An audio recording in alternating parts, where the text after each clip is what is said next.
কেনাকাটা তো এখন প্রায় শেষের দিকে। এখন হচ্ছে আজকে আমরা আসছিলাম একটু মেকআপের জিনিসপত্র কিনতে। আচ্ছা আপু, আমি যদি আপনার কাছে জানতে চাই যে ছোটবেলার ঈদটা কেমন ছিল আর এখনকার ঈদটা কেমন? ছোটবেলার ঈদটা আসলে অনেক বেশি এক্সাইটিং ছিল। তখন আসলে জামা কাপড় পুরা রোজার মাস থেকে শুরু করে এবং হচ্ছে জামা কাপড়, ঈদ সালামি, এগুলা নিয়ে যেরকম বেশি আমরা এক্সাইটেড থাকতাম, এখন জিনিসপত্র অনেক বেশি কমে গেছে আসলে বলা যায়। তারপরেও ঈদ হচ্ছে সব থেকে বড় উৎসব আমাদের মুসলিমদের জন্য।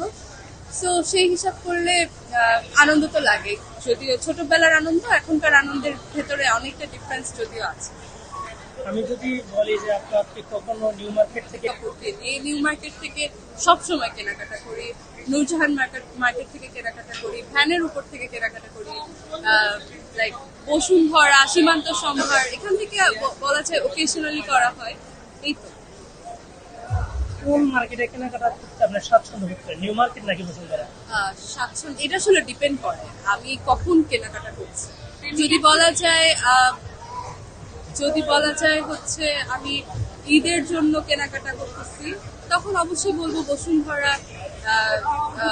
বসুন্ধরা আমার জন্য কমফোর্টেবল প্লেস, কারণ হচ্ছে এখানে একই ছাদের নিচে সবকিছু পাওয়া যাচ্ছে। আর যদি বলা যায় যে একটু রেগুলার ওয়্যারের জন্য, তখন আমি বলবো অবশ্যই নিউ মার্কেট।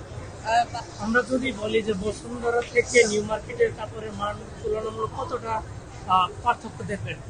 এইটা তো আসলে আপনি অনেক মানে স্ট্রেঞ্জ একটা কোয়েশ্চেন হয়ে গেল, কারণ হচ্ছে দুই জায়গার ডিফারেন্স অনেক বেশি থাকবে, এটাই স্বাভাবিক।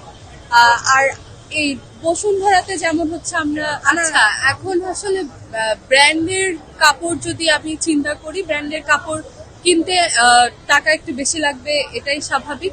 কিন্তু আবার খুব কমের ভেতরেও রুচিশীল অনেক জামা কাপড় পাওয়া যায়, যেটা কিনা পরলে আপনার উপর ডিপেন্ড করে আপনি এটা কিভাবে ক্যারি করছেন। সো এটা